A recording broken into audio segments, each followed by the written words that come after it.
Welcome to News 5 Everywhere. Biyaheng walang flagda at walang boundary. Tampar na mga balita, andar na mga balita.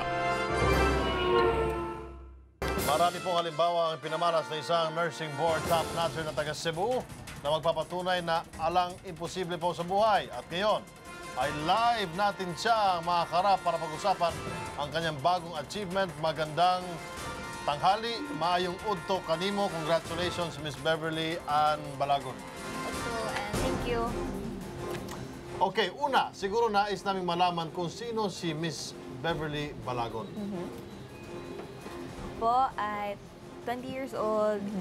Nag-graduate po ako ng nursing this year, this March, and nag-take po ako ng board exam this June 2013. Ikalawang intriguing question. Hindi nursing ang kursong gusto mo. Bakit napunta ka riyan sa nursing? Ay, hindi naman po sa hindi gusto, pero nung nag-graduate ako ng high school, wala po akong parang direksyon. Tapos since yung mother ko is a medical side sila ng family, sila yung na-encourage sa akin na mag-nursing ka, pero if hindi mo gusto, pwede ka namang mag-shift. Pero nagustuhan ko naman, kaya tinapos ko. So, Mian, di ba, yun ang nickname mo? Medyo malayo sa Beverly. Pero Mian, para sa inyo, nagpapatunay ba ito na anuman ang task, magtatagumpay ka, basta gawin mo lang ang dapat mong gawin? O kumbaga, mag-focus ka lang talaga? Opo, like if you put your heart into it, tapos mag-believe ka sa sarili mo, talagang ibibigay ng Diyos sa'yo kung ano yung nararapat sa'yo. Nabanggit mo kanina, nag-graduate ka ng Velez na nursing school sa Cebu. Oo. Diyan gumaduate yung uncle ko, doktor.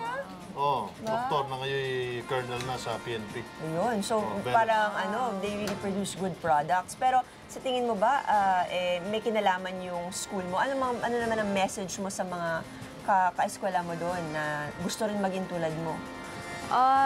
Opo, yung mga nalaman ko sa school ko is yun yung talaga yung pinagsagot ko sa board exam. Pero malaking tulong din po sa akin yung review center ko dahil sila po yung nagturo sa akin na oo, pwede kang maging top-notcher. Pero sila yung nagturo sa akin na but you believe in yourself, kaya ako naging top-notcher. So ano ba yung review center mo? Carl Balita Review Center po. Carl Balita Review Center. So, kasi nung natanong kita kanina, tinatanong kita, ikaw valedictorian ba, salutatorian, ikaw ba'y... Dean's Lister, honor ka ba? Tapos nabanggit mo, oo, pero hindi consistent, no?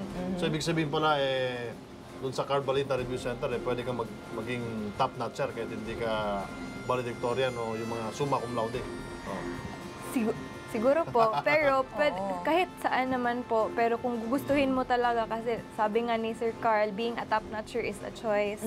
So if gugustuhin mo, if you put your heart into it, talagang makukuha mo yung gusto mo. Okay mukhang living proof. Mukhang bago siya maging nurse, mag-practice ng nursing, mukhang kikita na sa dun sa Carl Balita. Oo, magkaroon ka ng billboard doon. Siya na yung mukha ngayon ng Carl Balita Review Center. Ano ang naging sekreto mo sa pag-aaral? Ano ba yung pinaka gusto mo i-share sa mga estudyante na nanonood ngayon?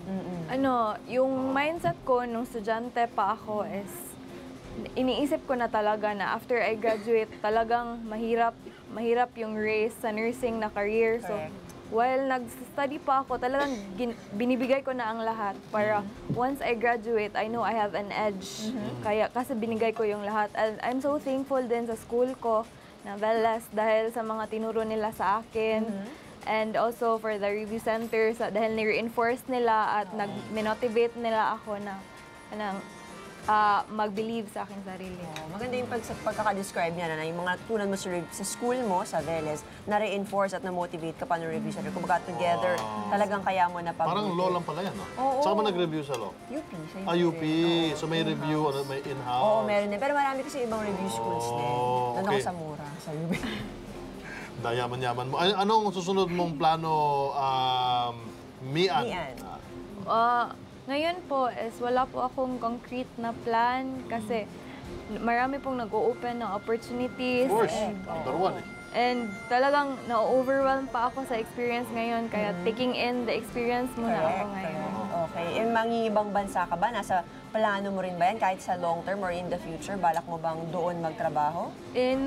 Sa mga plano ko, sa mga tinitignan kong mga plano ngayon is wala pa po akong planong lumabas. Pero hindi naman sa sinasabi kong hindi talaga ako lalabas. Pero ngayon, parang focus muna ako sa mga career options na nandito lang. Okay. So good luck sa iyo. Thank you po. Mian, ha? Congratulations. Good luck and congratulations. So pag-uli nimo sa Cebu, sa mga taga-Sugbo na ay mo kwan, salubong sa imo na kwan, banda. Ha? Mga tarpaulin, mga kung ano. Meron bang ganun? Saan ka ba sa Cebu? Saan mismo Cebu? Sa Mandaue. Mandaue. Wow, proud na proud ang sure si Mandawi sa iyo. Congratulations. Congratulations. Okay, good luck po. Thank you. Thank you so much. Mian. Number 1 lang naman. Be sure to come back. News 5 everywhere. Copyright 2013.